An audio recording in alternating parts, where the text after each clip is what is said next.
Yang terhormat Bapak-Bapak, Ibu-Ibu, salam Pancasila. Bapak-bapak, ibu-ibu yang melihat video saya ini, tolong jangan lupa subscribe, like, dan di-share. Sifatnya gratis. Pada hari Sabtu tanggal 23 September tahun 2023, saya akan mengomentari Egy Sujana sudah ditetapkan sebagai tersangka oleh polisi terkait people power. Egy Sujana sering menentang Presiden Joko Widodo ingin menjatuhkannya sebagai presiden yang sah dipilih oleh rakyat dengan suara terbanyak lewat pemilihan umum tahun 2019 lalu secara demokratis. Pada saat Egy Sujana melakukan demo sekitar 1 bulan yang lalu, menggerakkan rakyat dengan people power untuk menjatuhkan Presiden Joko Widodo. Menggerakkan rakyat lewat people power melakukan perbuatan kejahatan makar atau menjatuhkan Presiden Joko Widodo dari jabatan resmi melanggar pasal 104 KUHP. Ancaman hukumannya ada 3 jenis. 1. Hukuman mati. 2. Hukuman seumur hidup. 3. Hukuman badan maksimal 20 tahun. Selama lebih kurang 1 bulan polisi melakukan pemeriksaan kepada para saksi, saksi ahli, bukti elektronik, dan tersangka serta barang bukti. Setelah menemukan minimal 2 alat buktinya, polisi telah menetapkan Egy Sujana sebagai tersangka dan sudah dapat ditangkap dan ditahan selama 20 hari selama menyelesaikan perkara untuk diserahkan kepada jaksa penuntut umum. Lalu jaksa nanti melimpahkan perkaranya ke pengadilan negeri untuk dijatuhkan hukumannya oleh hakim sesuai perbuatannya.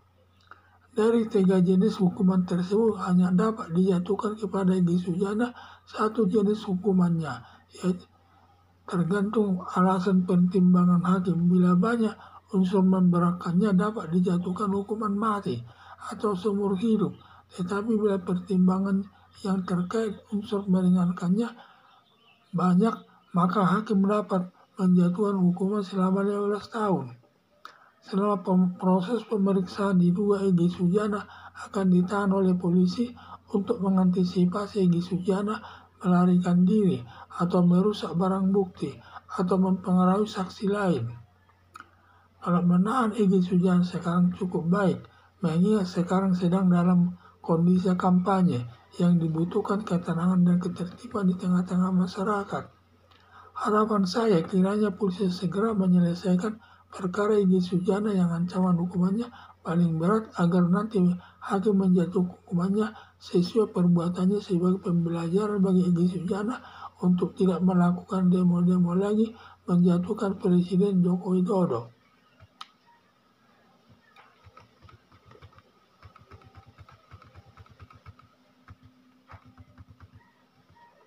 Egy Sujana sering menentang Presiden Joko Widodo ingin menjatuhkannya sebagai presiden yang sah yang dipilih rakyat dengan suara terbanyak lewat pemilihan umum tahun 2019 lalu secara demokratis. Pada saat Egy Sujana melakukan demo sekitar 1 bulan yang lalu, menggerakkan rakyat dengan people power untuk menjatuhkan Presiden Joko Widodo. Menggerakkan rakyat lewat people power melakukan kejahatan makar atau menjatuhkan Presiden Joko Widodo dari jabatan resmi melanggar pasal 104 KUHP. Ancaman hukumannya ada 3 jenis. 1. Hukuman mati. 2. Hukuman seumur hidup. 3. Hukuman badan maksimal 20 tahun.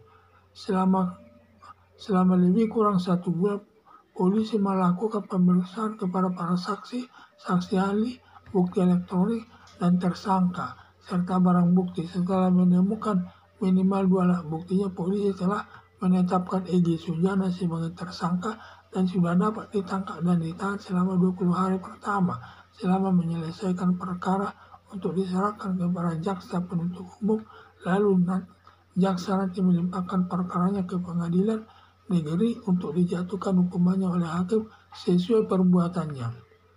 Dari 3 jenis hukuman tersebut hanya dapat dijatuhkan kepada Egy Sujana 1 jenis hukumannya. 1 jenis hukumannya saya tergantung alasan pertimbangan hakim. Bila banyak unsur memberatkannya dapat dijatuhkan hukuman mati atau seumur hidup. Tetapi bila pertimbangannya terkait unsur meringankannya banyak, maka hakim dapat menjatuhkan hukumannya selama 15 tahun. Selama proses pemeriksaan di 2, Egy Sujana akan ditahan oleh polisi untuk mengantisipasi Egy Sujana melarikan diri atau merusak barang bukti atau mempengaruhi saksi lain.